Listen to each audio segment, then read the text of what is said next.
Salutations, dear audience. Prepare to be inspired and empowered as we delve into the realm of business triumph on Elevate Your Business. I'm Ed Jarecki, your host for today's enlightening episode. Thank you for being a part of this enriching experience. Our show is dedicated to enlightening and equipping business owners, professionals, and aspiring entrepreneurs like you with essential knowledge and insights from experts who have achieved success in their life and business. Today's guest exemplifies this mission. So make yourself comfortable, unwind, and let's extend a hearty greeting to our incredible guest today, Bill LaFayette. Bill is the owner of Regionomics. Regionomics is a consulting business specializing in small area economies with a focus on strategic economic and workforce analysis and planning services. They help clients in public, private, academic, and not-for-profit sectors understand regional and community economic, demographic, and workforce trends and work with them to develop strategies to respond to those trends. As Bill joins us on the show, he'll shed light on what success means to him personally and how his definition has evolved over time, as well as one or two of his top challenges and the lessons learned associated with them. And finally, for today, we'll explore how Bill has leveraged innovation in his business and other work to overcome challenges and achieve his goals. So join me in welcoming Bill LaFayette as we embark on another incredible episode of Elevate Your Business. Without further ado, welcome to the show. Bill, how are you doing today? Well, thank you very much for having me, Ed. This is going to be a lot of fun. It is absolutely my pleasure. To start with, would you mind sharing a little bit more about yourself and your business? Well, I started my business back in 2011, now 13 years ago, hardly seems possible. And I essentially work with socioeconomic data to derive insights that help my clients. And as you said, I've got clients pretty much all over the lot. Anybody who really wants to know more about the local economy that they're functioning in and how to thrive in it. I'm kind of an accidental entrepreneur in that I never really thought about going into business for myself until it became inescapable. I've been doing what I'm doing now for nearly 30 years. And I spent 12 years most recently as the economist at the Columbus Chamber of Commerce. And that's where I picked up a lot of these tricks and tools, although my PhD's in real estate, so that gave me a good foundation. Yeah. But it was getting to be sort of same old, same old. And so I asked myself, is there somewhere where I can go to work and do all the cool stuff that I like to do and I'm good at? And the answer came back, well, not really. So starting my business became the only real alternative. And it has been the best career move ever. Well, congratulations on that. Thank What you. you do is really intriguing. And so I got a couple of questions relative to your business specifically. First of all, this has to really drive success for your clients. Yes. Can you describe a little bit about how that process works? Well, they come to me with a question or a problem. I sometimes half jokingly say that what I do for a living is people ask me questions and I figure out ways to answer them. But they'll have a problem that they need to have addressed, and we'll get together and think through the problem, and I'll come up with a solution strategy. Then I do a formal proposal that can run 2 or 3 pages. And if they say, yes, we are in business, and I'll just go through the process, deliver a report at the end, and then I'm always open for follow up or implementation strategies or what have you. I don't just drop a report on the client's desk and say, here you go, and here is my invoice. I know that your focus are really small local community, but are there any general trends that you could share with our audience based on what you've been working through these last couple of years? The recession never really materialized. Last year, a lot of us were thinking that it might, because when the Federal Reserve does tightening, it usually works out into a recession. We hardly ever get the soft landing that we seem to be getting. We're going to have, the economists think that we're going to have slow growth this year, but growth and no downturn. And so people are having to sort of rethink their strategies on that basis. Less retrenchment, more thinking about potential opportunities. What you do, like I said, it's so incredibly intriguing, and there's so many more questions, but we'll move to my podcast questions. And the first one is, how do you define success today after everything that you've worked through?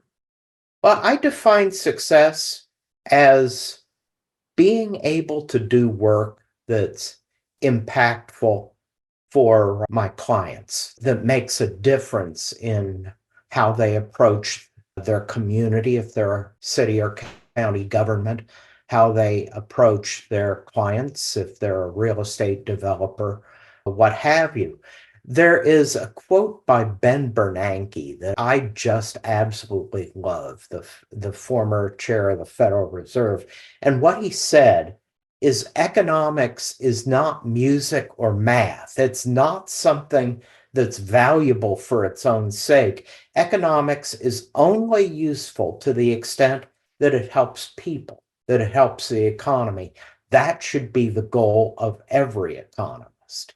And that, my definition of success in my now 40-year career, has never changed. I started off as a college professor, and that was my approach back then, although I'm not sure that back in my 20s I could have articulated it quite as carefully as I can now. It just comes with age and experience, lots and lots of age. Yeah, I understand. My career is well over 30 years old myself, so I get that. You've already alluded to this a little bit, but how has your definition of success evolved through that period of time? It really hasn't. That was why I went into being a college professor. When I Okay. was in my bachelor's and master's at Wright State in Dayton, I wanted to be a portfolio manager. I wanted to be a security analyst because the stock market fascinated me, and I figured I'd be able to make a fair amount of money. But as I got through that, the teaching bug bit. And some people can get rich teaching college, most can't. And that's fine. Yep. But through one thing and another, I went into economic development, which is also not necessarily someplace where you can get rich, but it's someplace where you can make your community better and more successful than it was. I spent some time in academia, and I absolutely love and respect the focus on growth, learning. I loved the student aspect, the teaching, the learning. I taught a couple of courses, including the advanced organizational behavior for the Oh, cool. master's program at Bellevue University. Mhm. And the people I got to know, my students, I still have connections with those students, and I haven't taught since 2012. Yeah, And I just can go on. no, just wonderful relationships, and I just Yeah, love seeing them prosper and grow. yeah, same here. I still do get to teach one course a year, and I teach at the John Glenn College of Public Affairs at Ohio State. It's their master's level capstone course. It's a course in research methods. And the students go through the process of writing a mini thesis. And it's really fascinating seeing the many, many different topics that they come up with. They walk into the course terrified because the MPA, like the MBA, is not a research degree. And so half my job is speaking soothingly and telling them that, yes, you can get through this. You will be good. What you write will be fine. And I've gotten some really outstanding work from them, some of which I've been able to pass on to our local governments here in Central Ohio. That's outstanding. And I'll tell you, just to reinforce, the capstone courses, I think, pull it all together. In my Mhm. MBA program, we had the same thing. We Yeah. actually traveled to Lithuania and directly consulted with a company out of Cholet. And what an incredible experience. The people we met, we were able to take them, from the red into the black in Oh, less than a okay. year. They employed 75% of everything that we recommended, which in America, that at least at the time, that wasn't really, you give a recommendation, they take one or two of them, the rest of them file into a drawer. This business, they did an incredible job of thinking through it, added new business lines, grew their business, and started competing directly against Kraft International that was entering Lithuania at the time. Oh, So wow. It's amazing. wonderful, wonderful. I love the capstone courses. I think they're Yeah. incredible. So much fun. So through your journey, it's never a straight line. It's never an easy path. There's usually always a few challenges that we encounter. What are one or two of your key challenges and the associated lessons learned? Well, before I get into challenges, let me just come up with a disclaimer for your audience. And that is that I had an amazing amount of tailwinds going into my business. I started my business with a secure job in hand. So I was able to spend 7 months talking to everybody I could think about. What landmines am I not thinking about being self employed? And if I do this, will I starve? Those were the two questions that I asked. And so I got all these amazing answers. The Central Ohio business community is remarkably collaborative and giving. I had access to an employer insurance plan, which a lot of people starting a business don't.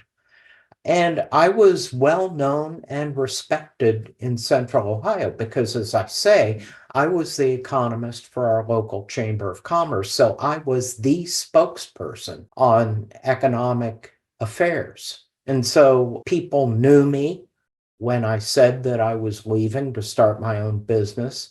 There were stories in the local business press. And so I started off in a much better position than a lot of people starting a business But, do. but there's some incredible lessons with that, right? That future entrepreneurs and even entrepreneurs today can really take into consideration. Oh, And that yeah, is set your foundation pillars to the best degree that you can. Seek out information from a 360-degree perspective or as best you can from all vantage points as you're looking at developing your business plan, et cetera. Is that a fair way to kind of consider that? very much so. And that's probably the most important thing that you can possibly do when you're starting a business. Why would anybody in the world give you money? That's a question that I asked. And all the friends that I talked to helped me answer it. But there still are challenges. And even after 13 years, there are challenges. In part, it comes from the work that I do. A lot of the projects that I take on are to a certain extent experimental because everyone is different. And so there are times when the results don't work out as completely as I would like or my clients would like. And in cases like that, I let them know as soon as possible that things aren't going well and either write off the project or charge them less. But pricing for me is still a big challenge, even now. The typical way that I approach it is to charge a fixed fee based on how long I think a project is going to take. And I almost always underestimate how long a project's going to take, which sometimes results in some um, late nights.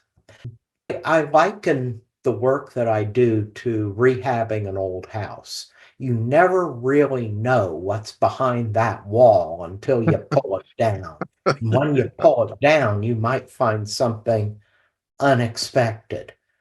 So there's that. But to overcome the late night challenges, I've made friends with economics departments, Ohio Wesleyan University in Delaware, Delaware, Ohio, north of here, and my alma mater, Wright State. But I take on interns, seniors in economics or business or something. I pay them $20 an hour and I throw them work and always explain what's behind the work. Always explain to them why they're doing what they're doing and giving them insight into what I do, which is something that you never learn in economics programs. That makes a lot of sense. Any other thoughts on key challenges and lessons learned? I think those are the big ones. Overall, things go fairly smoothly. And as I say, the work is never dull because it's never the same. And Yeah. so it's a lot of fun. Work-life balance can be a bit of a challenge at times, but fortunately, I have a family member who enforces work-life balance. And so unless there's an emergency, I never work past 6:30 when the news comes on. That's excellent. Your example relative to real estate and uncovering walls, it reminds me of the very first project, the first real estate project we did a flip, and we pulled all the cabinets out, and then we started pulling the drywall off. And behind it, what we found is that they had wired the kitchen using really thin, those old GE extension cords, 6, 9 Oh foot. dear. Yeah, it was bubbling in places where it was heating up. So Wow. when you said that, I'm like, yeah, you're absolutely right. You pull back those wall coverings and you just don't know often what you're going to get. So that makes a lot of sense. Yeah. The As you can, knob and tube wiring in our old house, and that which was a little frightening. as you consider innovation in your business, everything you're doing really is innovative.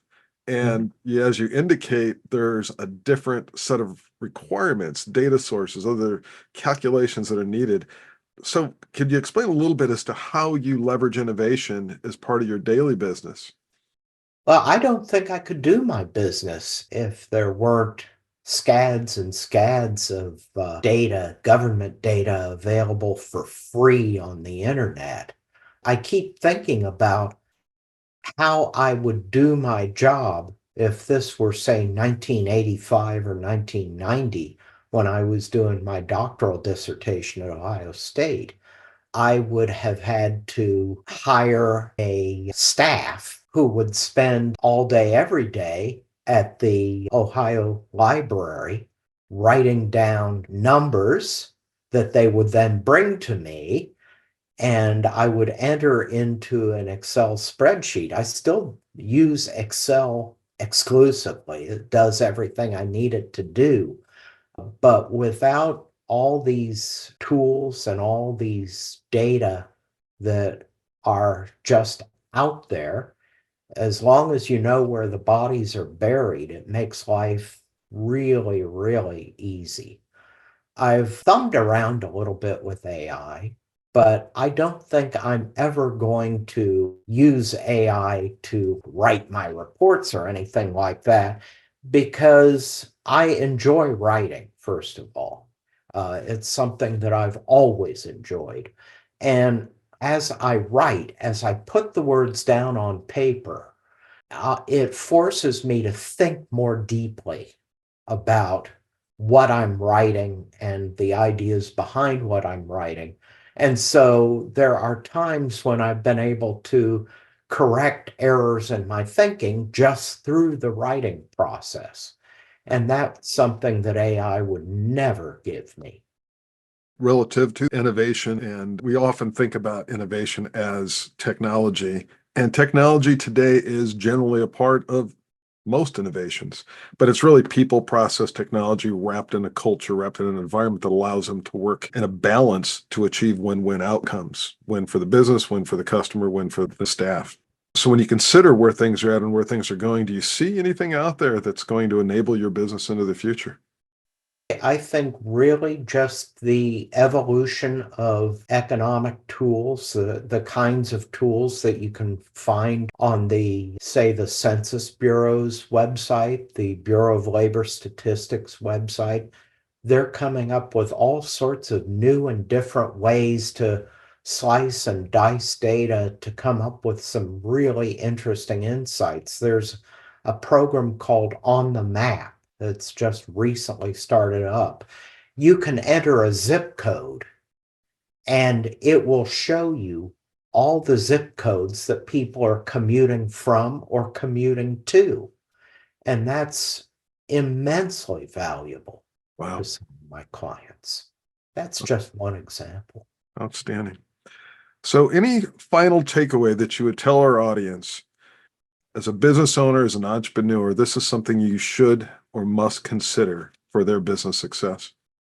I would just say be crystal clear about what it is you're offering, the product or the service.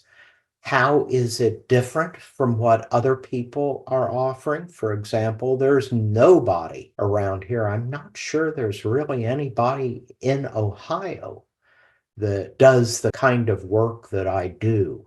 So have that clarity and then distill it into a quick little blurb and go out and conquer.